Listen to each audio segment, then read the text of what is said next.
আসসালামু আলাইকুম ভিউয়ার্স, আজকে আমি একটি মাছের রেসিপি নিয়ে এসেছি। আপনারা সবাই এই মাছটা চিনেন। এই মাছটা হচ্ছে ফ্রেশ লটিয়া মাছ। লটিয়া মাছ আমি আজকে আপনাদের কেটে দেখাবো এবং ভাবে ভুনা করে রান্না করতে হয় তাও দেখাবো। এখানে 2 কেজি লটিয়া মাছ আছে। এই মাছগুলো এখন আমি আপনাদেরকে কেটে দেখাচ্ছি। লটিয়া মাছগুলো এভাবে কেটে নিলে রান্না করতে সুবিধা হয়।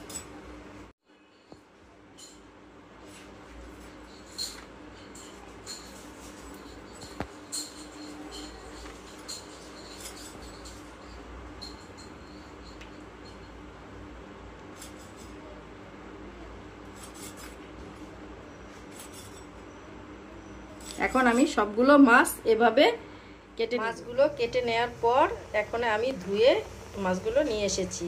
এখন রান্না করে দেখাবো কিভাবে লইট্টা মাছের চচ্চড়ি বা ভুনা করতে হয়। লইট্টা মাছের জন্য আমরা 1 কাপ পরিমাণ পেঁয়াজ কুচি, ধনিয়া পাতা কুচি, লবণ, মরিচের গুঁড়া, হলুদের গুঁড়া, ফালি করে মরিচ, আদা রসুন বাটা, সরিষার তেল, পেঁয়াজগুলো একটি বাটিতে নিয়ে নিচ্ছি। নেয়ার পরে লবণ আর গুঁড়ো মশলাগুলো দিয়ে ভালোভাবে এটা মথে নিচ্ছি যতক্ষণ পর্যন্ত হাতেই নরম না হয়ে যায়, ততক্ষণ পর্যন্ত আমরা এটা মেখে নিচ্ছি। পেঁয়াজগুলো লবণের সাথে ভালো করে হাতের সাথে একদম নরম করে মথে নিতে হবে। এখন পেঁয়াজগুলো নরম হয়ে গেছে, আমি এখানে আদা রসুন বাটাগুলো দিয়ে দিচ্ছি। ভালো করে মেখে নেওয়ার পর তারপরে দিয়ে দিচ্ছি ফালি করে মরিচ। এখন আমি দিয়ে দিব। এখন মাছগুলো আমি এই পেঁয়াজের কুচিতে দিয়ে দিচ্ছি।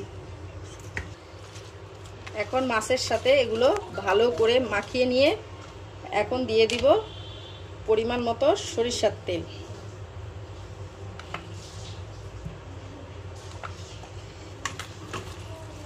হাতে মেখে এই লইট্টা মাছটা চচ্চড়ি করে খেতে অনেক মজা লাগে।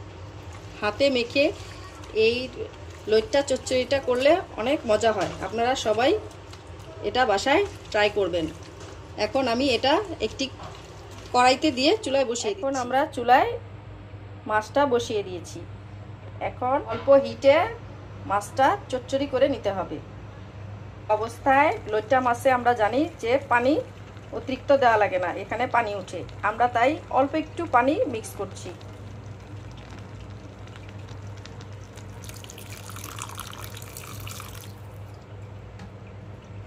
মাছটা হওয়া পর্যন্ত আমরা অপেক্ষা করছি। তারপর আবার ফিরে আসছি, আপনাদের দেখিয়ে দিচ্ছি। রান্না হচ্ছে আমার লইট্টা মাছের চচ্চড়ি। এই পর্যায়ে আমরা একবারে চুলার আঁচ লোতে রেখে দিব।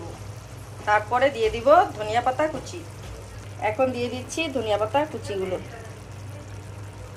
তৈরি হয়ে গেল আমাদের মজাদার লইট্টা মাছের গেল। এই যে আমাদের মজাদার চচ্চড়ি, লইট্টা মাছের চচ্চড়ি।